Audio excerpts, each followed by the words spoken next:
Good day. Welcome to the Cory Morgan Show, second take. Yes, our Friday show where we run down what's been going on through the week. I know, everybody's sick of politics. Well, too bad. We're all politics all the time here. For the true addicts, this is the place for you. Still keeping up on it and other news stories, discussions, ideas, notions, all of that. We cover it all here. The show is live. Use the comment scroll. I like seeing comments. Send me questions. Check in, comment, converse with each other on there. Just keep things civil. That's important. We don't always have to be at each other's throats. We can use Twitter for that.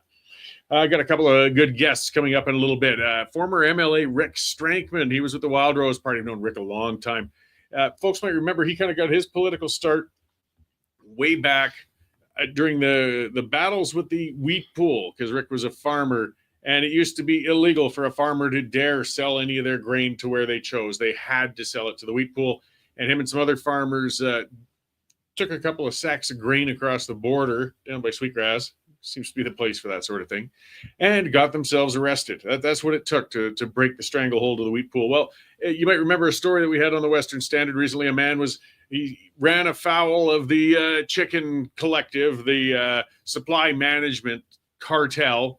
And he had RCMP officers showing up because he sold eggs. That's how controlled we are, and that's problematic. So either way, Rick's the perfect guy to talk about some of that, and it'll be a good conversation. I'm going to have Dr. Dennis Modry on a little bit after that.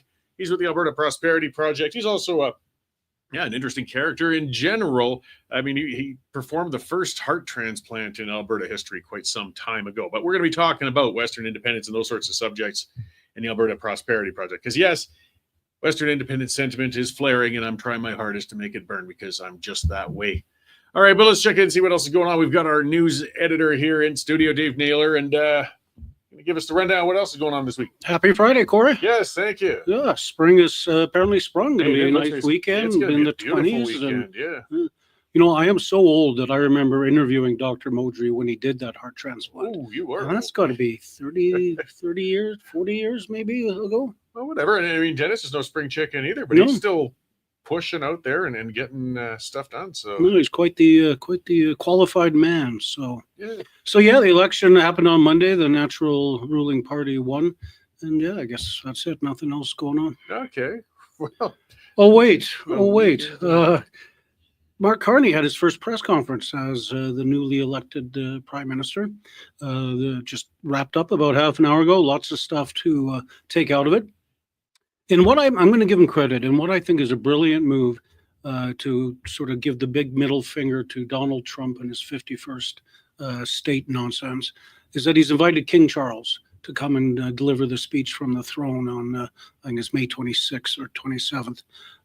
So he's going to, our head of state is going to be delivering it, along with the Queen Camilla. They'll all be in their robes and crowns and all that sort of stuff. It'll be quite the spectacle, and it shows Donald Trump that, hey, we are a sovereign state, and you will never be our head of state. Oh, yeah, and I hate saying it. It is a politically brilliant move. There's no doubt about that. When is the last time a sitting monarch has given a speech from the throne in Canada? I think Queen Elizabeth did it many, many years ago. I don't have the exact date, but a while. I was talking to Nigel. I wonder how they get their big thrones. How does that travel? Like, does it just go in the cargo hold, or does it get its own seat? Or they got separate pieces? Does it come apart? I mean, they don't move those terribly often. No, it's very rare. State occasions. So the bloc is a little pissed about that, though. Oh, the French journalists were outraged. How dare the king come and do this? It was ludicrous. There was not a single question from the national media about what the independence movement in Saskatchewan and Alberta. Not a single question, but the French press devoted all their attention to the sacrilege of inviting the king to give the throne speech in one of his countries. Well, I mean, I'm not a monarchist as more of a Western independent. I mean, I respect the institution and its history and everything it's been, but I mean, the value everybody should remember, as goofy as Jug Ayers might look on the loony, if he wasn't there, it'd probably be Pierre Trudeau. So that's providing a service. Yes, I guess. Never looked at it that way. Lots of other stuff coming out of the press conference. He was asked whether he would be trying to form a coalition with the NDP, and he was short and sweet with his answer. He said no, and then basically said, "Why would I?" He thinks he can. You know what? I'll give him credit. He seemed to make all the right notes today. He looked calm. He was joking with the media. He looked relaxed. He announced next Tuesday is the Oval Office meeting. Mm-hmm. And the reporter asked him if he was worried about getting Zelensky'd. So I bet you he wears a suit. It would be a nerve-wracking meeting to go into. I mean, with such a volatile guy. I mean, he doesn't have private meetings. He makes sure he can make a spectacle of it. And, yeah. I'm sure Secretary of State Rubio will be there, and all his fawning sycophants. Carney just said, yeah, we'll go in prepared. We'll study what he wants. We'll make sure we know what we want. And he's held high-level meetings before. I'm sure he'll do okay. The other big news today is Battle River Crowfoot MP Damian Kurek has resigned. He's going to let Polyev run in his seat.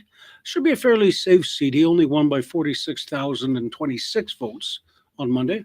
Yeah, if he lost 10 or 20,000 votes, he'll still be doing okay. Still be doing okay. And, by-elections, pretty low turnout and all that. Mark Carney was asked about it today before the announcement, and he said he will call the election. He will call the by-election as soon as the Conservatives figure out what they're doing. He said right away, and then he said no games. So, again, said the right thing. We'll see if he follows through. I mean, in theory, you could have a by-election within a month. Yeah, well, he's playing smart, if nothing else.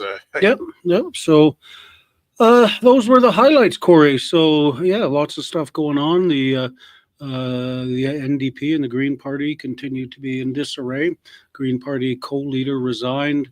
And I think they're just all in a state of shock at the moment. Doug Ford came out and sort of doubled down on Pierre Poilievre. So those two will not be exchanging Christmas cards. The fun in politics continues. Right on. Well, we'll be there to cover it. I'll let you get back to your seat to get stuff together before you can sneak out and enjoy that weekend. Oh, yes. Hopefully, don't tell Derek. Oh, right on, Dave. Thanks. You bet, Cory. Thanks. All right. So that is our news editor, Dave Naylor. Yes, lots on the go, lots to cover. Things are developing, things are unfolding, and we're always on top of it here at the Western Standard. Lots of stories constantly going up on the site, staying up to date and keeping you guys up to date. So, hey, if you haven't subscribed yet, get on there, guys. It's $10 a month, $100 for a year. Take advantage of a volume discount. Be fiscally conservative, and keep us independent. Keep us answering and accountable to you. It's important. All right, and if you've subscribed already, again, I always like to thank you. We really do appreciate it here. Let's look at a couple of the comments here. I see Rick starting to get ready down in the lobby there, which is great. I know we were getting ready for the communications and all that. We'll have him on in a short little while. Some of the questions, and this has been something that's been coming up. Good to see some of you guys there. Brian, Mavros, Andy, and of course, Freedom Honey there with Mike asking about, because that's been a discussion online when we're talking about independence, saying, can natives veto independence for Alberta? That's been coming up since a letter was issued by the Sturgeon Lake Band. They're a northern one up by Valley View, actually, basically saying you can't have independence without our permission. Well, yes, we can. I'm sorry, you self-important clown, but you are just a chief of a First Nation, and it's an important responsibility.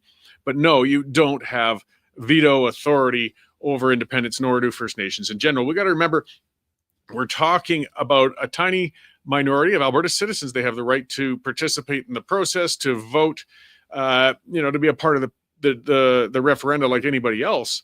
But they aren't nations. That's one of the things where you get difficulties where, some of the name play, the word play, and what it can lead to over time. That's why I get annoyed with land acknowledgements, for example, because what they're doing actually is building a base for something that's not true or not real.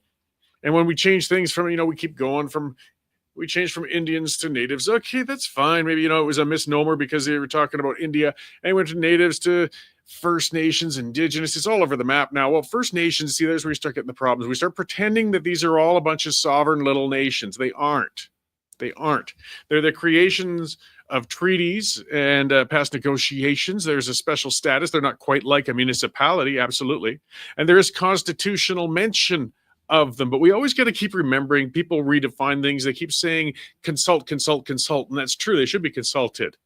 But that's not consent. We don't need their consent. If we need the consent of everybody to do anything, we would never get anything done. And when talking to people, when it comes to these issues too, what I got to ask, and I think some people, I'm certain, living on the reserves and under the current system, uh, again, an independent West doesn't mean that the reserves are going to be dissolved. They're still going to be the same chunk of land. There's still going to be all the same challenges if we keep it the same that they have, the things that apparently the status quo that they don't want to change. So if we want to keep things exactly like they are, that's good. That they can look forward to rampant poverty, massive unemployment, dying 19 years before the average Albertan, low graduation rates, high crime, social disorder, wild dogs. I don't know what's so appealing with the status quo. And I think the ones who were thrilled with the status quo were the chiefs, not the people living in the reserves, the ones on the ground, the ones who actually have to deal with it. So either way, and somebody else brought up the United Nations Declaration on Indigenous Peoples. Oh, wow. I do not care what the UN thinks. I couldn't give the slightest shit what the UN thinks. If a majority in a Western province votes to get out, it's none of the UN's damn business. So, I mean, people are playing the what about game. What about, and trying to shut down the ability in advance. It's funny because they're saying, well, there's nothing to this independence movement. There's nobody. Then why are you working so hard to try and debate against it? There is a risk. I don't think, I'm confident there is not that tipping point. You don't have 50% support for independence yet, but it's getting towards there. When the numbers, again, it's funny when they dismiss it, as Dave mentioned, the press was all pandering. Oh, Lord, the king is coming and it's going to tick off all the Quebecers. Let's ask 10 questions of the prime minister about that. But, oh, by the way, we've got 30% support for independence in the West, but it's not worth discussing yet. 1 in 3 people wants out of the Federation, and you guys don't think it's worth discussing? I think it's a pretty big issue, guys. That's a pretty healthy chunk of individuals.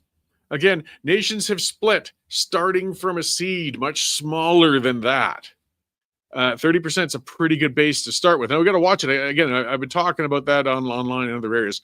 You don't want to pull the trigger too fast. It's not there. You start a referendum now, and you don't win. You come in with 30%, a strong 30%. So what? You're not going to get another chance at a referendum for 5, 6, 7 years, 10 years. You got to wait. You got to build more base. You got to get more support. But that's a longer, bigger discussion. And one of the other things is there is precedent. We got to look at that. Look around the world. A lot of people, if they don't read much European history, that's fine. They can be forgiven. But Sweden and Norway used to be one country. They split based on a referendum, and there was a lot of tension between those two countries before they did split. And now they're very close, have a great relationship, almost open borders with each other, but they're still two distinct nations. It can be done. It has been done. It's done peacefully. And there's no reason that it can't be done here. As well as Slovakia and the Czech Republic. They called it the Velvet Revolution. Eastern Europe. I mean, we're talking a volatile area. And, it's right now, Eastern Europe is immersed in a bunch of war and tension.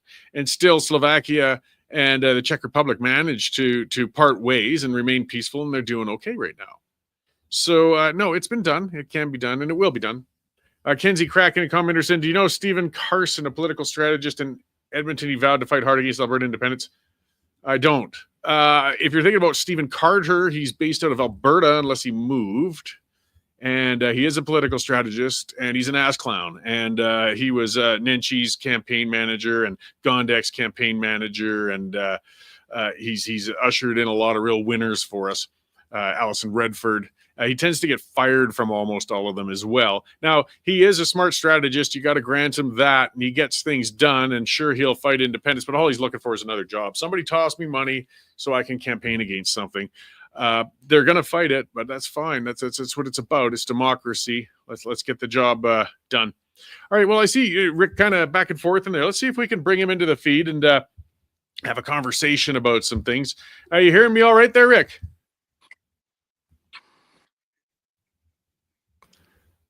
Yeah, I can see him moving around, but maybe there's not quite enough signal. Well, we're having our troubles here, Cory. I'm apologetic. I can see the TELUS tower, but it seems to be bouncing in and out. Okay, well, maybe the bandwidth is a little bit limited. We're hearing Can you you hear a me little now, bit. Cory? Yeah, I'm hearing you now and seeing you kind of move around. Maybe we'll try dialing Rick in. And okay, so maybe Rick, if you want to try and disconnect, it's still buffering. We'll get our reporter or our producer to phone you and bring you in through audio. Did you catch that, Rick? Just close the connection and we'll phone you in. Okay. Yeah, it's Rick's out there on the farmland, so I mean, there's limited amount. I mean, Rick is a farmer, and that's why he can speak to these things. But of course, it leaves less technical ability for some of these things. We'll get him in here and start talking about these things. Let's see, this Ruckin there. Nice name, Ruckin around. Yes, I like the fact people are talking. Any discussion about this potential separation is needed, and we need to have all the cards on the table and inform people can vote. Yeah, we got to have the discussion, and there's a lot of talk. And what gets me right now is the amount of misinformation and efforts that are being done just to distract and dissuade. Like I said, people are making stuff up in opposition, claiming that again that you need consent from Indigenous reserves. We don't. I mean, it would be irresponsible not to consult them. They're Albertans too. But I've seen a couple asking. I think Pierre will try to interference with the independence movement taking a seat in Alberta. No, I don't think so. It's a federal seat. He's not going to come out in support of it. I know that. He'll come out against it. I'm sure of it. And every member of parliament, unless they break free and cross the floor or something like that, is going to do that. Likewise, Premier Smith, if you're waiting for her to come out and openly support Alberta independence, it's not going to happen. She's not going to do it. I don't know what's in her own heart as far as that goes. She's been, though, the most outspoken premier we've ever had on provincial rights and pushing these things. I don't know if they've been all that effective necessarily either. And these are things hopefully they can correct and get better with. One of the things she did do that got everybody worked up, though, was she gave us the mechanism. Before, with the legislation that we used to have, that Jason Kenney put in, made it impossible, outright impossible, to reach the bar to invoke a referenda. And now that Premier Smith has lowered that bar to within the realm of possibility, in fact, probability, we're probably going to see something coming soon. Not too soon, though. We got to be careful with it. But the fact that you even put it in there has stirred everybody up. I mean, the opponents wanted to make sure Albertans never even had the ability to hold a referendum. And now that ability's there, and they have to deal with it. So we'll see where it's gonna go. Yeah, there's some of it. Kenzie saying Smith may as well supported. Everyone on the left believes she's a secessionist, anyways. And Mavro saying CBC has an article up right now attacking the tax break economic benefits of independence. Yeah, I know. You see, they're for something they say isn't going to happen, and for something they dismiss so heavily and clearly. Again, they sure are fighting it tooth and nail. I love how somebody else said, you can't do it unless you've submitted to Canada a costed breakdown of what your chunk of the debt would be and all that. Oh, baloney. Baloney. Look, again, talking about the double standards in Canada, you didn't hear all this crap when Quebec was looking to go. I'm hearing something in the background. Have we got Rick on now? You hear me there, Rick? Hopefully you can hear me. I can hear you. Can you hear me, Cory? I do, yes. I hear a little bit of breeze, but we've got you. Okay. I'll try and get away from that. Right on. No, it's good to hear from you, though. I know you've been bouncing around trying to cross paths in Arizona the last couple of years and never had any luck with it. But at least I got you on here. Well, thanks for reaching out, Cory. I appreciate that. I certainly enjoy your story there regarding the egg police. It's something that I kind of I think if it's the same fellow that's involved, that was the same guy was having a trouble with those clowns as well when I was elected. Yeah. I mean, we get certain prickly producers who kind of, they're just not going to feel like they want to play by the rules, and they're going to rebel. You can relate well with that. That's why I thought you'd be the perfect person to speak to on this. I gave a bit of background to people at the start of the show who might have been newer to Alberta or something, but you're very familiar with fighting against marketing boards. Well, I don't know. Hopefully, I don't exactly fit the description of crippling, but I appreciate that, Cory. Yes, it's overarching federal legislation, that reaches into our lives, and particularly our property rights. In this case, if I'm accurate, the gentleman involved doesn't necessarily own those 300 hens. But what he does is he amalgamates or co-ops or pools the eggs of other producers who are under the criteria of 300 laying hens, and then he sells them. He's created a market and done very well for himself. But the egg police take great offense to his how do I put it? His innovativeness, and that's what's going on here. It's frustrating. And right now, like my son was just telling me, to the joys and benefits of supply management, the cost of milk is $10 a gallon. How many working class families nowadays can afford that crap? Oh yeah, It's ridiculous. There's been studies that have come out, and it could be costing Canadian families. I mean, it depends on which study, upwards of $400 to $900 per family per year in increased food costs just because of supply management, because it's on your poultry, it's on your eggs, it's on your dairy, and your average person doesn't realize this. I mean, we're an agricultural powerhouse. We should have some of the most inexpensive food products on earth, but these marketing boards make sure we pay a premium.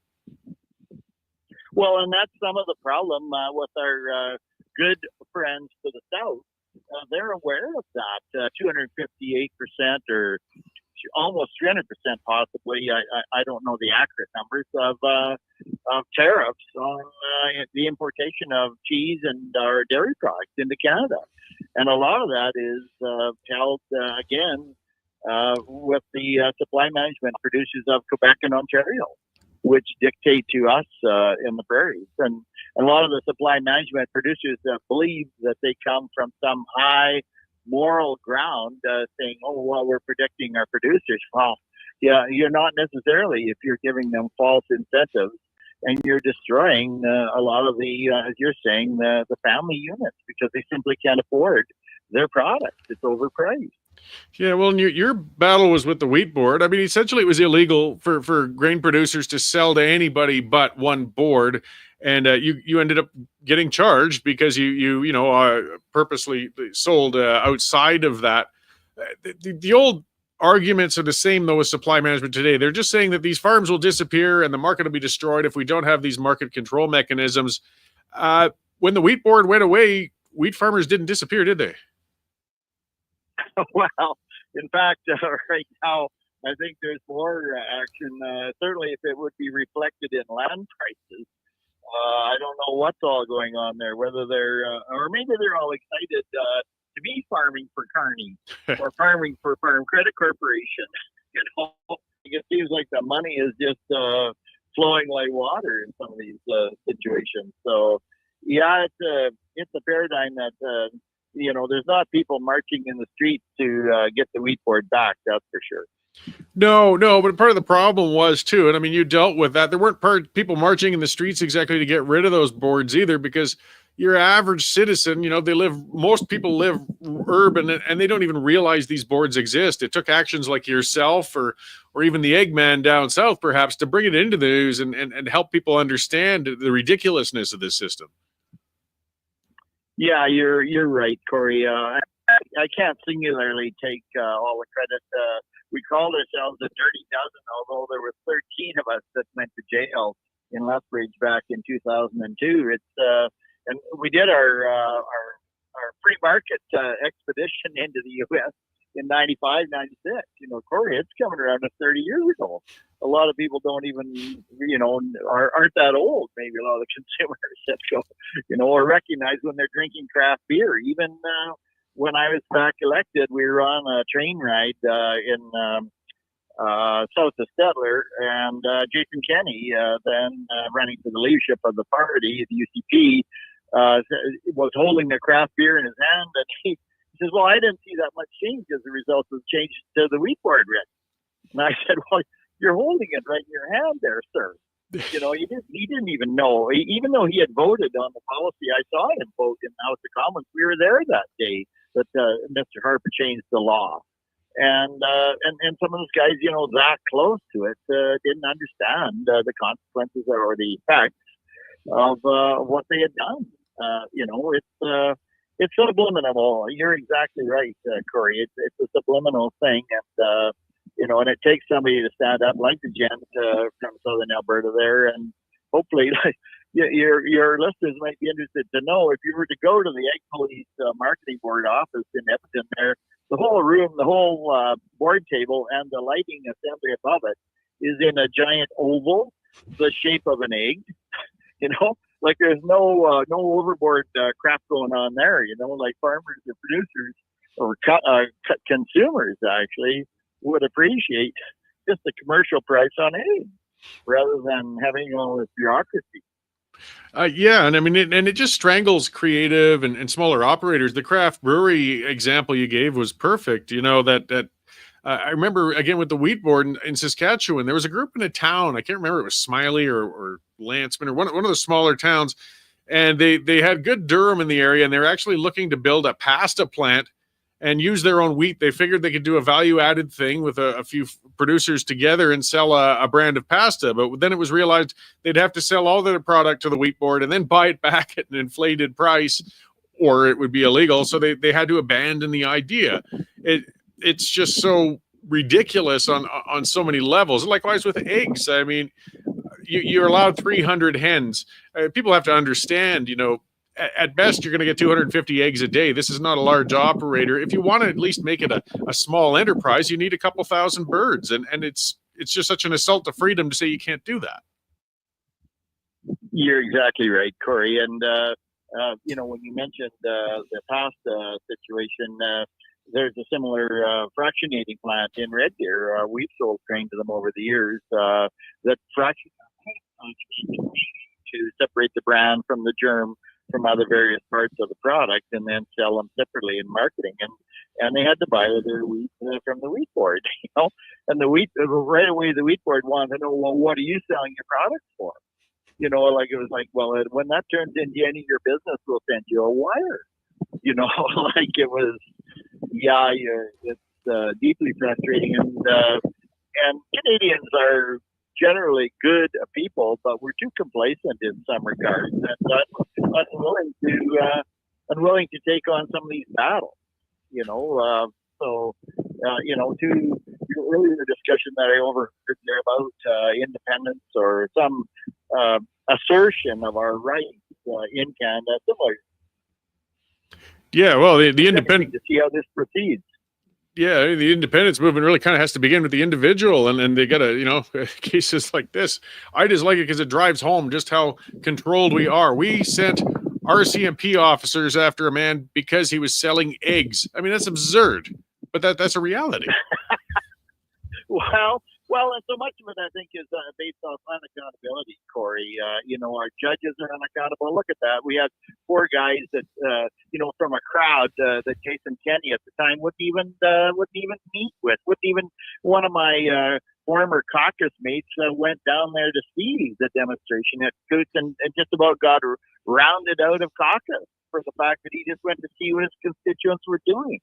It's bizarre. It's just bizarre. And actually, I don't know, this might be a good time to announce it, whether it all comes to pass, Cory, but at the little border town over here of Compier, they actually have an NHL-sized hockey rink. And it's a fantastic building. And I'm thinking about conspiring to have a tea party. I think it's time that Western Canadians did similar to what happened 250 years ago in the U.S., start throwing some tea in the harbor and create a lot of controversy. So I'm thinking it might be a good time to have some fun and meet people who are like-minded, and hopefully, with any luck, these tea parties might become infectious. I don't think there's a vaccine available for that, so I think it'd be great fun. That sounds very interesting, Rick. You'll have to send me a note afterwards and let me know about this. We're certainly in a period of, I guess you could say, unrest, and we got a lot of Westerners ready to shake the tree. I could think of no better time to try and put something together like that. Well, I think I'm always up for a little bit of fun, and I think it'd be a great chance. At the end, it's out in the middle of nowhere, and we're about 100 or 40 miles away from a can of Coca-Cola, but the police only barely know that the place is there. So I think it could be a lot of fun, and we could, and people of both provinces who are like-minded could realize that there are others who think the same as the network. I like it. Yep. It's good to see you're still full of piss and vinegar then, too. You're not just hiding out in Arizona all the time watching us. You're still out to fight the good fight. Well, maybe it's because it's unfortunate because I'm out here. Our sons, we're doing our farmering. We're getting some seeds in the ground here today. And it's that time of the year. So, spring's eternal in the springtime, literally. And it's, it's who we are. It's what we do. And property rights, are near and dear to my heart. It's taken me some time to understand from my American lineage why that is. But it's important to our society. And if people are just going to knuckle down and want to live their life on a bended knee, well, go ahead. But I want to stand and be free. I appreciate that, and it just exemplifies a good old stubborn individualist Albertans. Damn it, we're not going to put up with it. Well, a stubborn, prickly old farmer here you're talking to. Well, I'm a prickly beekeeper. We've got our. I don't see prickly as a bad term. I think it's it's not a pejorative. Well, that's right on. I'll let you get back to seeding. I know it's a busy time of year, but I appreciate you coming on to talk to us about this today and just help people realize like it takes these grassroots movements to make change, and that you haven't given up. Well, and I want to encourage all your listeners, Cory, that and that's what I did when I was elected too. I only wanted to be the water boy or the fat boy on a really good team. And the whole crowd, took advice at one point there from Presto Manning about crossing the floor. It was just bizarre. The electorate didn't want that. And so now we need Paul Drain in 95 in Manitoba. There's an old World War II vet who was in our crowd there. And he said, I went to Europe a long time ago. We fought this shit before. And I thought to myself, no, I can coin that phrase. I'm old and crusty, and I fought that crap before too. So it's time to fight it again. So I'd encourage all Albertans to stand up and call your MLA, be responsible, do your job, be a electorate that the MLAs should respond to. I see one guy, I think, can't remember his first name. I think his last name is Stefan, and Red Deer there is well representing his people. And unfortunately, guys like Peter Guthrie and I can't remember the other gent from High Prairie there get bounced out of caucus for exerting their opinion. Like, what's the matter with that? It's all about, driving the herd together. Like, who are these people? The unelected water cooler guards are just running the place, and that's improper. Yeah, we've got a lot to get, with the house in order on our provincial level as well, aside from what we got to do in the feds. But we'll keep at it. So I'll like I said, let you get back to the fields there, and I appreciate you talking to us. And I'll have to send you a text and see if that tea party gets going. It sounds really interesting. Well, thanks for allowing me to rant, Cory. I really appreciate it. I always appreciate it, Rick. Good to talk to you, and I'll talk to you again soon. Thank you again, sir. Have a great day. All right, thanks. Bye. So again, folks, that was Rick Strankman, and again, a very dedicated politically, as you can hear. I mean, and again, a hard worker. He's farming the whole time he's doing this. He's a farmer at heart, but he's fighting for that right and ability to keep doing these things. This is what we're about out here. And he stood up. He got arrested along, as he said, with there was 13 of them went out. But what lunacy. We're at a point. Is it your property or not? And guess what? In Canada, we don't have property rights. So you farm, you grew that wheat, you owned it. But the law back then would tell you who you're allowed to sell it to. Well, then you don't really own it, do you? Likewise with the eggs. This is ridiculous. You do the inputs, you do the work, you clean the chicken coops, you build your customer base. But if it turns out you have 301 chickens, you've broken the law. If you've got even one cow that's producing milk and you sell a glass of milk without a quota, you have broken the law. That is wrong. It is so wrong. And as I said, a lot of average Canadians don't understand that that's the system we're under. They live in the cities. They just go to the grocery store. They may wonder why so many food products are so expensive. Well, that's why. That's part of why. Anyways, I mean, look at the amount, especially in the West, of great agricultural producing land. Look at all the great producers. But they're handcuffed. They can't get creative. They can't develop value-added markets. They can't do different things. I mean, a large poultry producer, as we said, organic eggs, things like that, they could be adding to that market, doing more niche products, more local products, less trucking. It's funny, the irony of these authoritarians, and that's what it always comes down to, authoritarians. And a lot of them cloak themselves in, we're green, we're saving the world from climate change and all that BS.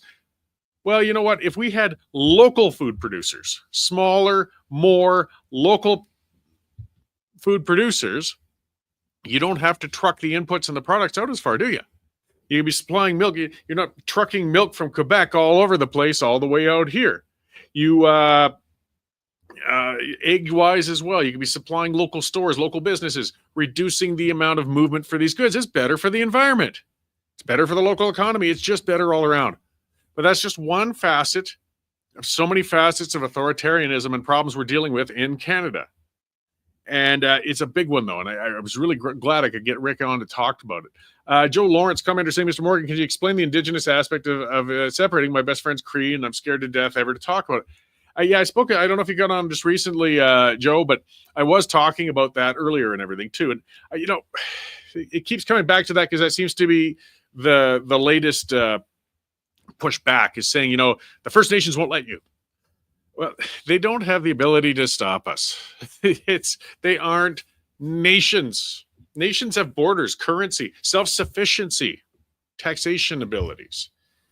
The reserves are a special place, and they are Albertans. They are Saskatchewan citizens. They're BC citizens. They're Westerners. They deserve respect. They deserve to be consulted. They should be at the table. We should be talking about these things. But no, they do not have a veto over this. And you know what? The reserves can still be there the day after independence. It'll still be there. It'll just be a reserve within an independent West. People say, there's some of the other baloney. People pointing out too, it's Crown land. It's actually the Crown that owns it. Oh, really? Really? That's like saying, it's the Indian Act. Does that mean India owns them? Come on. No, the Crown. Yes, the Crown is the term for it. And actually, the Crown, there's a bunch of Crown land in India, too. Do you think King Charles could just come march in and take the land? It's just a term, guys. It's not actually owned by the Crown. That's done. In fact, they're managed by the provinces. And people talk about, there's federal land that wouldn't be, so the national parks wouldn't. Oh, stop it. You're playing stupid whataboutism, right? Again, these games weren't played when Quebec held their referendum. They weren't saying, Quebec could leave, but you couldn't keep a national park. Yes, you can. This is dumb. But don't let them control the narrative. That's the problem. They're going to try and keep pulling people down rabbit holes, trying to pull you off to the sides and everything else. The bottom line is, if a province votes with a clear majority, and I know technically that's 50% plus one, but it should be more like 55%. You got to make it very clear. On a clear question to move and separate and become independent, nobody's going to stop them. They can try, they can yell, but I tell you what, you intervene now at that point when you've had more than half of a province come out and cast a ballot and say they want to go, you're going to make a very dangerous situation by trying to override that. Because if people can't leave utilizing established, recognized democratic means, then they'll move on to other means. And it's not going to come to that. That's not our nature here. But people saying, again, the Supreme Court will shut you down even if you voted 60%, they'd just rule against it afterwards. Well, if that happened, if you got actually 60% of a province saying we want out, they're going to put up a wall at the border anyways and say, what are you going to do about it? And they won't be able to do anything about it. As others have said, I mean, I've been putting other videos out on my own channel, and they've been very popular, and stuff from my book, because I've been over this case so many times, but I do want to share more of those things and explain to people this case has been going on for a long time and made a lot of ways, and there's a lot of well-established counterpoints to the tiresome counterpoints being made against independence. Another point, I see Jordan bringing up Texas, talking about being forced to the USA in the past. But I saw that brought up online as well with somebody else saying, because we're talking about the order of things. And Texas eventually became an American state, of course, but they were independent for 9 years before they became an American state. We're talking about one of those chicken and egg discussions in a sense, especially when we get some conflict with some people who feel that a province should jump straight into joining the United States and skip the portion of independence. Well, I think you're getting ahead of yourselves, guys, and you're splitting things up. We need to get independent first. Then we can indulge a lot of conversations after about which path that's going to take. And so, before I get to Dr. Modry, I'm looking forward to more of that discussion. I just want to cover a little bit of what we're up against, too, federally. I mean, things are developing fast still. I mean, it's still the week of the election, essentially, that's going by. And I guess it's good and bad. When I was in the newsroom and I watched Mark Carney's first major press conference since becoming prime minister. And as Dave said, I mean, I am not a fan of Carney or the Liberals or that government by any means. And it cuts both ways. The conference and his speaking in the direction is actually quite smart, level-headed, and very tactically bright. I mean, bringing the king over here to give the throne speech is a masterstroke. Even though it's going to stir up Quebecers, it's actually going to strengthen where he's standing, where he's at least positioned himself in this role with what they feel is an external threat in the United States. Likewise, he sounded conciliatory. He said as Dave also reported, Pierre Poilievre is going to be running for a by-election, it looks like, in Battle River Crowfoot. That's a safe Alberta riding. And Carney was asked, how soon would he hold a by-election for that? And he said he'll hold one as soon as possible. That, again, it's smart. It shows some class. I'm not trying to plug for Carney. I'm just saying that they're playing smart right now. They would just look petty and stupid if they do. I got to admit, like the Smith government is right now, by holding Nenshi off and not letting him run for a seat in Edmonton. Come on. It's a safe seat. Just get it over with and let the guy do it. And likewise, now Carney isn't taking that path. It sounds like. We'll see. I mean, you don't believe it until that by-election's actually pulled. But it looks like, it's going to be held. He's playing smart, which, I mean, we've already seen what an incompetent prime minister is going to do to us. We've seen that for the last 10 years. That's why we are where we are right now, because even though there's 10 years of incompetence, Canada said, you know what, let's give them another mandate and see how badly they can really screw us for a few more years. They change the head. It's got to be better, right? I'm happy to see them being a little less incompetent, but at the same time, I worry because now we're dealing with a smart Liberal government, and it doesn't have us in their interests at all. But if they're playing tactically smart, it makes our job tougher. We have to be smart too. We have to be smarter. And rage isn't enough. We need a plan. And one of the guys who's been working on this for quite a while and has a good plan is Dr. Dennis Modry. He's been on. It's been a while since Dennis has been on the show, but he's been active, one of the founders of the Alberta Prosperity Project, and talking about independence and how to get there. And he's here to talk to us today. So thanks for joining us, Dennis. Delighted to be here, Cory. So, boy, we're into some interesting times. Finally, I mean, I think we've kind of always seen this coming, but now it's here. Kind of an event to really drive home to so many people the futility of trying to make change within the existing system, and they're starting to realize that they've got to look at the other options, and those are the kind of options the Prosperity Project is sort of offering, right?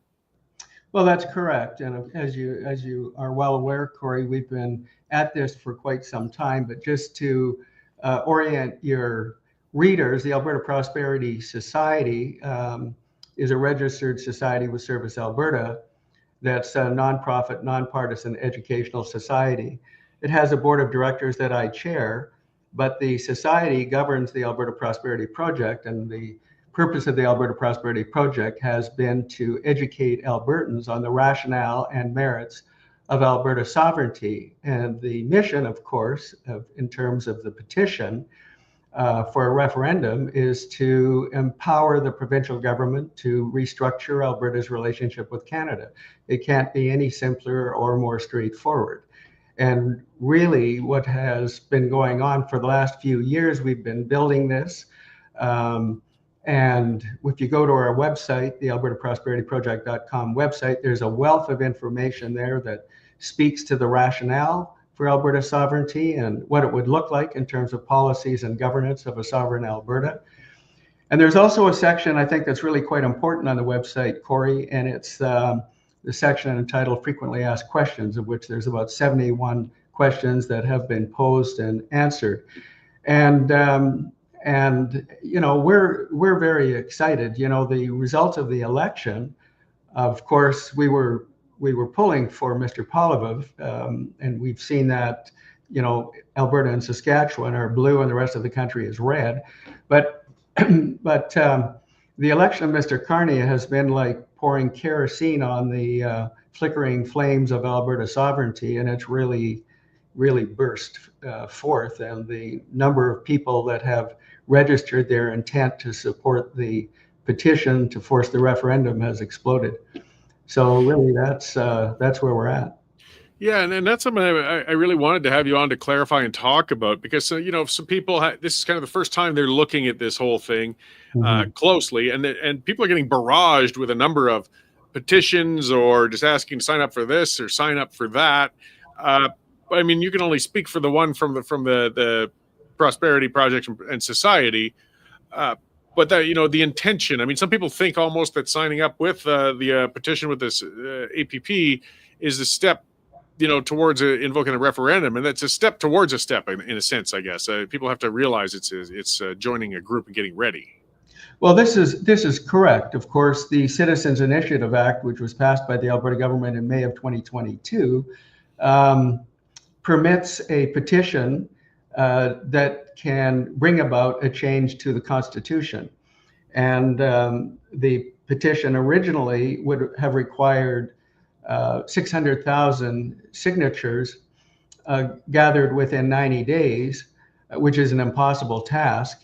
And so what we've been doing is we've been collecting the contact information of the individuals who would support a petition that would then be certified by Elections Alberta, and then the provincial government would therefore be obligated to hold the referendum. And so I think that if the threshold is lowered, as has come out in the media recently, to 10% of the number of people that voted in the last election, that would be about 180,000 people. And I believe that we are at that point or greater already in terms of the people who have registered with the Alberta Prosperity Project, their contact information. And so to make it a little bit more significant at this particular point where we are at, Jeff Rath, who's general counsel for the Alberta Prosperity Society, and another constitutional lawyer, Keith Wilson, have come up with the petition question already, and we've made some modifications to the question, but the question really pertains to Alberta sovereignty, not sovereignty within Canada, not joining the US, but sovereignty for Alberta as an independent nation. So that's really where we're at right now, and we're just working hard onloading all of the people who have expressed an interest to support the petition and who likely will support the referendum as well. Yeah, I mean, the petition is a critical step. So now it's become a reasonable bar to surpass. But as you said, you're an educational society. There's still a whole lot of groundwork to be done around the province to make people understand, I mean, what the process would be, what the benefits would be, and what the drawbacks. There's definitely potentially some. That's been the role of the APP. I imagine that there's going to be a lot of events and functions coming soon. Well, that's true. There will be a lot of events. I think we've got some 50 town halls planned for the next 3 months. There's a number of Zoom conferences that have been set up. And of course, we've been happy to speak to the media to give them information that is educational and in value. It's not opinion related. It's basically the facts. And one of the things that I'd like to point out, Cory, is that, you know, from everything that we're doing follows a legal pathway. And that legal pathway, of course, starts with the petition. The petition, when successful, goes to the provincial government, and then the provincial government is empowered then to and obligated to hold that referendum. And once the referendum is successful, then of course the provincial government is in a position to negotiate the terms of secession with the federal government and the other provinces, but they can do so from a position of strength. And one of the things that I think is extremely important for people to understand is when you want to legitimize your sovereignty, you need to know that you have other countries that will recognize your newfound sovereignty as an independent nation. And I can assure you that from the meetings that we've had with senior administration in the U.S., that there is tremendous support for Alberta sovereignty, and I would think as well Saskatchewan sovereignty as well. So. You got right into what I was going to ask next, because yes, our cousins in Saskatchewan, I mean, if anything, it might even be a stronger support for independence there. They don't have a mechanism yet. I would think there's going to be some people hopefully pushing the Saskatchewan government to say, hey, you know, we need citizens initiated referenda ability here too. Mm-hmm. Has there been any discussions with Saskatchewan counterparts or talking about, you know, spreading out in that direction a little bit? Well, you know, there has been more so in the past than recently, but I wouldn't be surprised if there are individuals and organizations that reach out to us yet again. But I think in Saskatchewan, I think there's a pretty strong movement there unto itself, and they pretty much know what they want, and I think they want the same thing that we want. I mean, in an ideal world, it would be wonderful if Saskatchewan and Alberta at the same time were holding a referendum on secession. I think that would be novel. I think it's something that the Premier and Scott, Premier of Alberta and the Premier of Saskatchewan could work together on if it gets to, you know, some point in time over the next little while, and we'll see where that goes. But, you know, Cory, I think the interesting thing right now, which is very different than it has been in the past, is that we have a premier here who has stated publicly on more than one occasion certain demands of the federal government, and if they're not met, that could be a threat to national unity. Well, that can only mean one thing. And then when our senior statesman, Mr. Preston Manning, comes out with a statement, as he did in the National Post not too long ago, stating that the election of Mr. Carney would assure Alberta secession. You know, these are powerful individuals and powerful statements that mean a lot. And when you unpack what they're saying, it's that Albertans are tired of being under the thumb and control of the federal government, and are tired of the usurpation of provincial constitutional authority by the federal government, and are tired of the foisted upon us cultural changes, and are tired of the pillaging and plundering of the economic reality of what Alberta could be if we were retaining our own wealth rather than having it confiscated by the federal government in various forms of taxation and regulations. So at this point in time, as you know, Cory, there has been a long history of frustration with the relationship of Alberta within Confederation with the rest of the country. But I don't think the significance of Alberta sovereignty has ever been more profound than it is now and more understood than it is now. And one of the things I'd like to point out, I think that is very interesting to think about. We look at polls now and they tell us a certain thing. But let's look at something in reality that happened. And I take you back to 2021 when we had a referendum to end equalization, and 62% of Albertans voted to end equalization. Ask yourself this question: could that be a proxy how Albertans would vote if it was a referendum on secession and not a referendum simply on ending equalization? And why I say that in terms of polling is because we still live in this era of cancel culture. And a lot of people don't want to admit to a pollster how they are feeling about, for example, Alberta sovereignty. They don't want to necessarily be identified or canceled. And I think that's something that people should think about. If you voted to end equalization and you know that it can never happen now because that's what happened, but there is one way to make it happen, and that is for Alberta to become a sovereign nation. Then you end equalization, you end all of the federal transfers to the federal government. We retain 70 billion. We get out from under overfunding a pension plan, overfunding employment insurance. We get rid of a fuel tax, carbon tax, GST, etc. We even have the opportunity in this province to perhaps eliminate property tax. So there's a number of real significant opportunities here with benefit to First Nations in particular as well.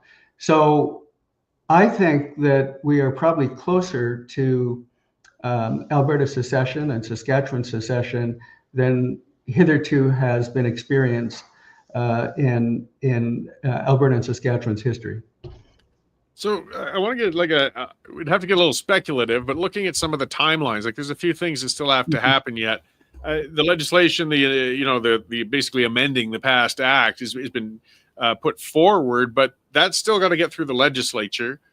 And then once it gets royal assent, that's when technically somebody could trigger at least the petitioning for a referendum. That would take at least 3 months because of the 120-day period given. And if that part was successful, it would still take a few months, I imagine, before the province would actually declare a referendum. So, I mean, I think at the soonest, we'd probably be looking at 6 months at the very fastest. I'm just guessing here. Well, I think you're probably correct on that. I know that we have contemplated the idea of getting to the point where we could hold a referendum at the time of the midterm municipal elections on October the 25th. Now, that timeline would be a bit tight according to what you've just said. But there could at least conceivably be a modification of that legislation in which if the threshold is reduced to 177,000 as it is, and Mr. Rath, our constitutional lawyer, submits the petition question to Elections Alberta, it's certified, we will be able to collect the signatures on the 180,000 within a month.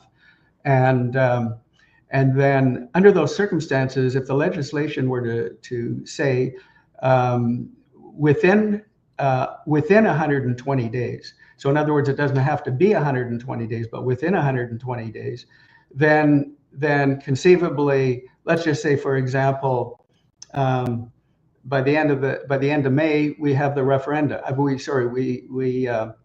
We have the petition already collected. So the question goes to Elections Alberta next week. It gets certified. We send out the canvassers. We get the requisite number of signatures. Elections Alberta certifies it, and by June, some point in early June, the certified petition goes to the provincial government. The provincial government then has an opportunity to hold a referendum at a time of their choosing. I just want to make it clear to the public that it is up to the provincial government as to the timing of holding the referendum. We, of course, don't want to be subject to Mr. Carney's dictates for very long, and we're not sure of the sort of things that he will do that we think he may do, which will further compromise Alberta. And I think these are the things that the provincial government is concerned about as well.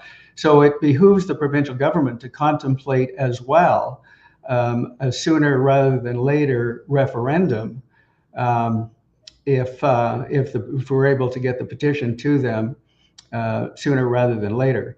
Now, insofar as setting the conditions, et cetera, what is it going to look like after a successful referendum? Well, again, that's up to the provincial government, but we've done a lot of work with constitutional lawyers, multiple constitutional lawyers, and what things could look like is already on our website in a section, in the education section, entitled Proposed Policies and Governance of the Sovereign Province of Alberta, notwithstanding the development of an Alberta Constitution.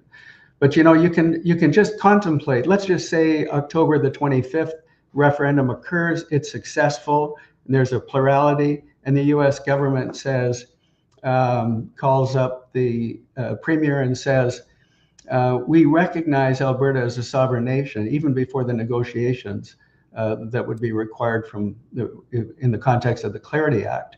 But when you look at that Clarity Act, those negotiations should be about what the terms of secession are, not terms of trying to get out of Canada. Those are be the terms of what would it look like if Alberta was separate from Canada. Those would be the kind of terms that we would expect that would be discussed. Yeah, so I mean, it's looking interesting and very promising. Another aspect, I mean, I've always liked citizens-initiated referenda in general. We can't forget that possibly people could be getting some initiatives going that don't have anything to do with independence as well. There could be separate policy initiatives put forward. I like to look at Switzerland. They have a very referenda-based model, and they'll have a kind of a referendum period every couple of years or year with a number of questions on a ballot. You can answer a few policy questions at once. I just wonder, we might see independence on a ballot, but there might be 4 other initiatives at the same time, which makes it more efficient. Well, that's a point well taken, Cory. And of course, I personally am a fan of either a constitutional republic or a canton system like there is in Switzerland. They're both far better than the system of governance that we are laboring under right now. No, absolutely. And I was just saying with other things too that people might put forward. I mean, any policy theoretically can be put onto a referendum ballot if somebody can get 170,000 valid signatures on there. That, as you said, it could go quickly with triggering through the APP with such an engaged database already. Within 30 days of petitioning, but there might be a couple other petitions for other things that may still take the whole 120, and there'd be no sense holding 3 separate referendums rather than having one with a number of questions. But when you think about it, Cory, really the sovereignty referendum really is the key, because following a successful sovereignty referendum, everything else falls from that. Okay, so every other thing that you would want would be able to be achieved once you have a sovereignty referendum that is successful. Oh, absolutely. I mean, it would be the paramount one, even if there were 4 others. I mean, the other questions are going to be kind of forgotten if over 50% of people voted for sovereignty anyhow. Then it's time to start looking at the reason why I bring it up like that is because if you put a whole bunch of other questions into the mix, that takes away from what really the primary purpose is. And so some people might vote against sovereignty because there's a couple of policy things that they like. You see what I'm saying? Oh yeah. And so I think my bias would be, and I think the bias of our board of directors as well, is that it's a single question. What we are really after is sovereignty. And I want to make it clear, we're not talking about sovereignty within Canada. Yes. We're talking about sovereignty as a new nation, and perhaps as depending on what the provincial government wishes following a successful referendum, it could be a constitutional republic that has a relationship with the Commonwealth, for example. There would be nothing wrong with that. I mean, as you know, Cory, there are 56 Commonwealth countries and 36 are independent constitutional republics. So, there's different ways to consider this, but the key thing is that we're after one thing, and that's for Alberta to become a sovereign nation. And we would like Saskatchewan to come along with us. Absolutely. Well, before I let you go, where can people sign up? Of course, get their names on there if they haven't already, and keep an eye on things, events, and happenings as they're coming from you guys. Sure. Well, the place to go is albertaprosperityproject.com. There is an event section. I think it will be populated, if it's not populated already, with some 50 different venues coming up in the next 3 months. And that's the place where you can register your interest, register your contact information if you are inclined to support a petition that will obligate the provincial government to hold a referendum on Alberta sovereignty. So please go to our website, review some of the information. All of the rationale for Alberta sovereignty is there. And thank you for your support. All right. Excellent, Dennis. Thanks. I'm sure we'll be talking again soon. And I don't know. I think things are looking bright. Well, hope springs eternal, Cory. Absolutely. We've been at it a while waiting for this. We sure have. Thank you. All right. Well, thanks. And I'll talk to you again soon. Take care, buddy. Bye-bye. Right.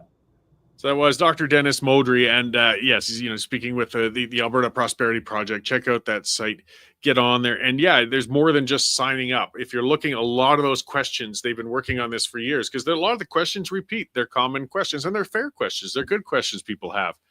And, that's sort of one of those, frequently asked questions zones, as Dr. Modry said. A lot of them can be answered just by skimming through that. And if there are questions you have that aren't on that list, send one over to them. They'll answer you, or they'll start seeking around. They've really got a great focus on this. And that's a word I want to use. If you look at the title of the show I made today, Can the Western Independence Movement Keep It Together? And I'm not meaning to be negative or inflammatory, but there's always a risk. And that risk is that this could splinter, that this could get confused, that people with disparate ideas on where they want to go and what they want to do could break this up. And as we're talking about it, I was talking about multiple questions on the referenda, for example. What the absolute worst possible multiple questions you could have is starting down the rabbit hole of, do you want to be independent as a province alone, or independent? And then another question, do you want to be independent but with Saskatchewan and BC? Or do you want the province to join as an America 51? Putting all those on the ballot, you're dead. None of them are going to get past 50%. So you've got to keep it straightforward. Anon 3047 said even the word sovereignty might not be clear enough. So let's talk for a moment about the Clarity Act. This is the mechanism it's going to be used to guide a referendum if it's held. And for those of us old enough to remember the referendum in Quebec in 1995, they came within 1%. And a lot of the apologists, the people making the excuses, they liked to claim that the reason it came so close is because Quebecers didn't really know what they were voting for, because it was a weird, long, convoluted question. But Quebecers knew what they were voting for. The bottom line is you were voting yes or no to stay or go. But they called it the Clarity Act because they did make it a rule that the question has to be clear. So when the time comes, and I hope it's not too early, we got a lot of ducks to get in the row still. But when the time comes, the question has to be very straightforward and clear, and in or out. Do you want to be in the Federation or out of the Federation? And people have to vote based on that. It has to be clear. And Wildrose saying that the same thing, So sovereignty, it can have a lot of definitions. It's one of the things Dennis clarified, while he was on there, was saying, he said that by sovereignty, I mean fully sovereign outside of the Federation. But there's a lot to do. And an area where I'm butting heads with a few people is there's people sprouting up political parties. A political party is not going to get you there. It's going to divide resources. By its very nature, a political party is a confrontational organization. It's trying to compete with others, even if they have similar goals. Alberta has 4 or 5 registered independence parties right now. And the last election, they got none of them could get anywhere near 1% support. But they took a lot of hard work from some smart, good people within them. Well, that work would be better dedicated to a group or even as an individual to try and build the foundation for an independence vote. The vote has to be straight to the people. That's the point of a referenda. Get it out of the party world. There's too many people who want their own little fiefdom. They want their own little party. They want their own little organization they can run. And as it sits right now, they're a waste of time. Parties serve a purpose, and there's a reason to get involved. And I've talked about that. If you must get involved with, and I still say get involved with the UCP, not saying because you love them, but because there's things you want to fix within it then. And get on with the constituency association, pressure the member of the legislature you have, or the people aspiring to be a member of the legislature that you have. Jordan, yeah, I've seen a couple of times he said something about breaking news. I'm afraid I'm locked in the studio for now. I can't find out what that might be. I'm afraid after the show we'll be able to find out what it is. But Dave's busy on it, whatever it might be. Normally we'd have him cut in sometimes if it's something really earth-shattering. So something's breaking out there, but I'll have to have a look after the show. There was a mention of I can't remember that somebody brought up a commenter. Oh, I'm going back, and I appreciate all those comments. Yeah, it makes it hard for me to get one. Somebody brought up that there was a video going around basically talking about how there's no need for a referendum because the provinces are already sovereign. The illusion of Canada, I think it's called, or something like that. I've warned about these things too. These are shortcuts. These are constitutional interpretations. These are rabbit holes, even if they're well-meaning.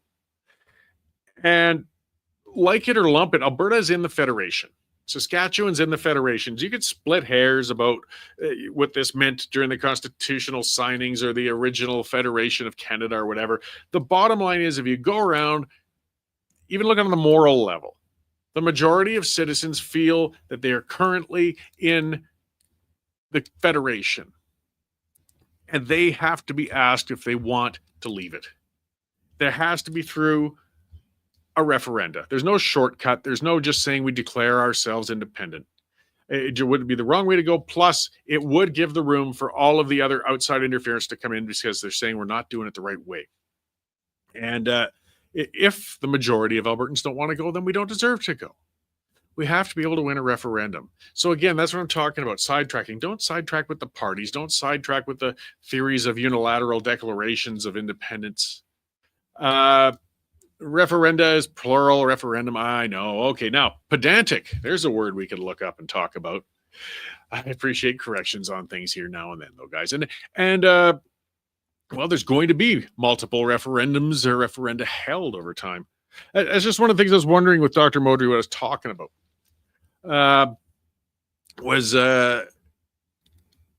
Other things could be put up. Healthcare reform could be put on a ballot. If 170,000 people come up with something, there's nothing we can do to stop it.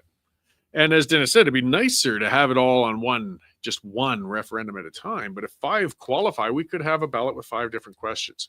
I don't know if that's necessarily bad. It would be distracting from the independence idea, but it also would be a good democratic development. We're talking about different systems. Again, you get down the rabbit hole, right? Do you want to be something like the American Constitution, or myself? I wrote that in my book, my thoughts. Dr.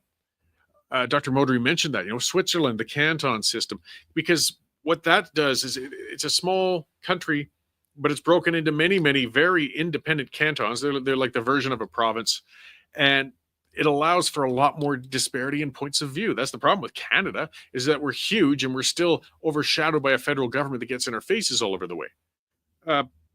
A smaller system like Switzerland, well, Edmonton's a little different than Calgary, and Calgary is a little different than Lethbridge, and Lethbridge is different than Grand Prairie, and they can have a lot more local governance taking care of a lot of things and not as much overriding federal one.